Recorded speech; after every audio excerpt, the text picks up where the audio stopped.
My husband and I met at university. Then we went on to have 3 children, 2 boys and a girl. My daughter got married 4 years ago, and my son got married just over a year ago. And both of those relationships have finished now. Neither my son-in-law or my daughter-in-law had family in the UK, and so I felt, or rather we felt, a certain level of responsibility for them, particularly my daughter-in-law, I think. And my daughter knew her husband for 10 years, but they only got together for the last sort of 6 years or so, and then they got married. We got to know him after our daughter had been going out with him for a little while, and we were really delighted for them both because it looked like it was going to be a good match, and they'd known each other for such a long time, so why wouldn't it be, sort of thing. And no, it was fine. It was fine. Then they got married, and it wasn't. He was someone who was quite sort of self-contained, and so I didn't really feel that I had a very strong relationship with him until the wedding was on the cards and we were planning things and so on. But still, you only see people maybe once every sort of couple of months or something when they're away and working in London, and so didn't have an opportunity to build a very strong relationship with him, I would say. I was really pleased about them getting married. I thought it was going to work very well. To be honest, they had disaster after disaster, and it was those disasters that really brought about the end of the marriage, really. It was just one too many problems. There was a death in his family, and then there was something that happened to their property, and then they lost a child, and all in all, it was just too much for the relationship, and it just couldn't handle it.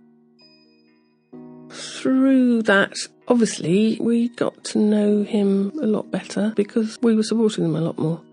So it changed from that point of view. We knew them more after they got married, but that was because they were in crisis, really. I mean, they came to stay with me after issues with their house, and they couldn't live there anymore, so they came and lived with us. But not for very long, to be honest, because it was quite hard work getting from our house up to London every day, and they found it a real strain. And so they only stayed for, I think, possibly a couple of months at the most. I think our son-in-law found it more difficult than anybody else, which is understandable, isn't it, really? Living with your in-laws, it's not the happiest place to be. Then things went from bad to worse, and the house took a long time to repair, and then they lost the child, and it was just awful. I don't think our relationship with him got worse. I wouldn't say it got worse. It was just that their relationship between the two of them was under so much strain. But towards the end, it did get worse, I have to say. It did get a lot worse because obviously you want to support your child. So that's what we were doing, really. And we couldn't support both of them with the same kind of love and care.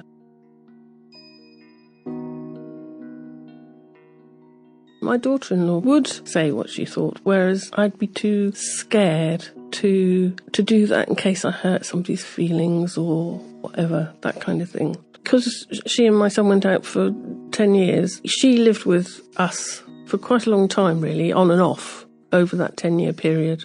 She was different to us in many ways, I'd say. She's a very sort of lively girl. And that's not to say that we're not lively, but it's just that she's really quite lively and refreshing and very honest. She absolutely says what she thinks, which is perhaps not always easy.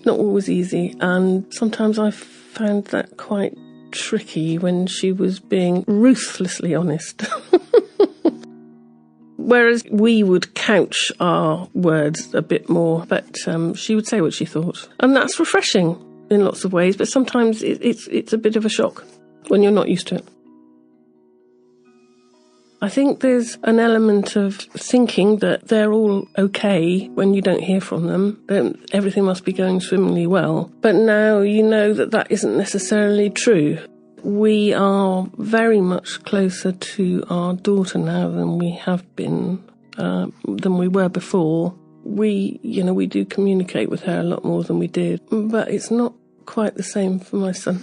My son, I think it's all too still, frankly, it's all still too raw for him, and he's finding it very difficult. Hopefully he'll come out of the other side at some point soon, but I think it's quite painful still.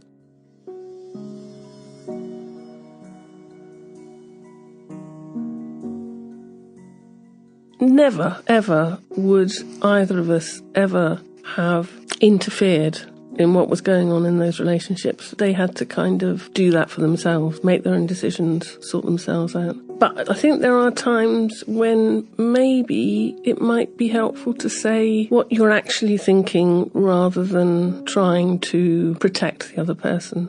It's a very fine line. It's a really difficult thing to do. If you don't want to interfere, you don't want to be seen to be interfering, you want them, it's their lives, they've got to make these decisions themselves.